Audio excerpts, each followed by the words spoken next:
Real quick, I thought that, knowing how good they are and how good they are in this building, that it was going to take, a really good effort to come away from the win and, prepared our guys from the other day until now to do that. And then, I knew watching a lot of film, particularly East Tennessee, that, if they get down, they coming back throwing some haymakers. And when they started doing that, our response, and we had talked about and prepared for it even before today, was going to have to, be as aggressive as their response. And, there were possessions on both end, defense for us and offense for us, where, that the 1-3-1, which we were getting some quality looks in earlier parts of the game, that we stopped getting those looks and ended up being turnovers and things that weren't good for us. And when you turn the ball over against a team that is veteran and is skilled and determined to get up and down the court, so you get either fast break or offensive execution that hurt us. And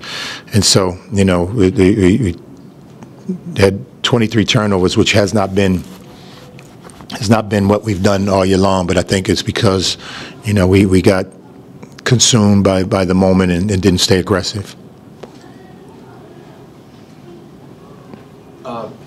Is there a technical explanation, Dave, you think, for that quantity of turnovers? Was it the 1-3-1, or just maybe, like you said, just getting lost in the atmosphere? No, I mean, we had 9 at halftime, yeah, and so we were a little bit sloppy to begin with, and both man and their zone.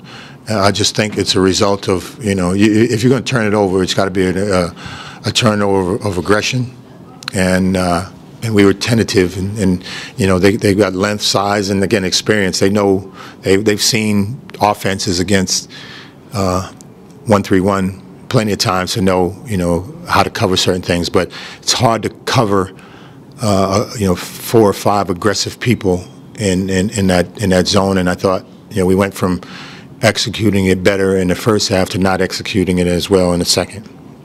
Xavier didn't shoot the ball particularly well, or as well as they do, in the first half.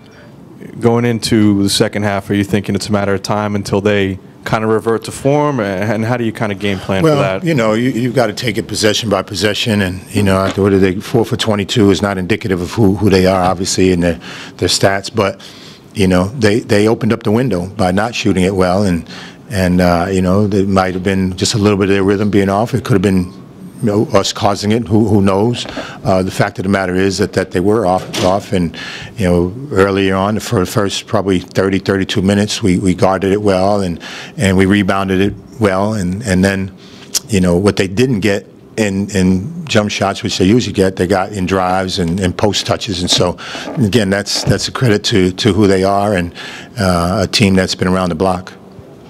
Coach, what have the last 4 or 5 days been like for you guys as you've played 2 top 10 teams back to back?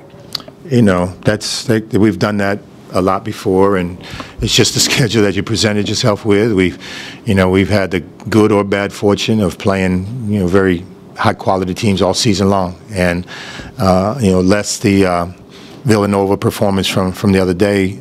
I thought we've played with the kind of energy that you need to play against good teams like that, we know what that's about. We know what playing on the road is all about. We know what this league is all about, and it's not, you get 18 quote unquote battles, and whether you play number 1 team in Villanova is probably no different than playing somebody else, or playing Xavier at home, no different than going somewhere else. And there, it's if you're going to win, you're going to be fortunate, and you have to play extremely well, and that's whether the rankings are there or not. Dave, are you of the no moral victories mindset when it comes to league play, or do you take a positive out of this, just based on that? This game as a response to Wednesday. Yeah. We again, like I said, Wednesday. What upset me Wednesday was it was the first game all year we didn't play hard, and Villanova obviously had a lot to do with it. Playing hard is a given, and so if somebody pats you on the back for that, it really doesn't. No disrespect, doesn't mean a whole lot, because that's what you're supposed to do. And the position that we're in, this is the most difficult part of our transition as a program, because now, the mentality has to be different if we're going to not accept, not having the ability to win games anymore. And, we're really, really, really close to doing that.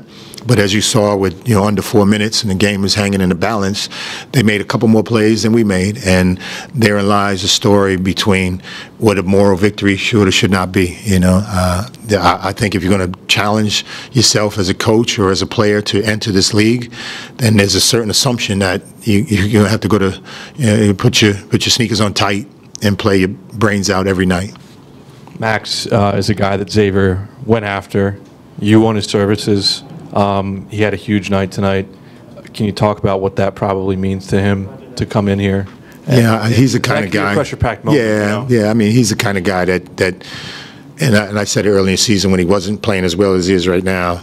I mean, he's a man's man from the standpoint of he just takes it all. That's his life. He takes it all in stride, and so he has a great amount of pride. So if it meant something coming back here, then, but he's had 33 before and he's played well before, so I don't know that he carried that as a motivating tool in coming here. He got recruited by a few other schools, and this being one of them. But I certainly didn't factor it in, and I don't know that he did either.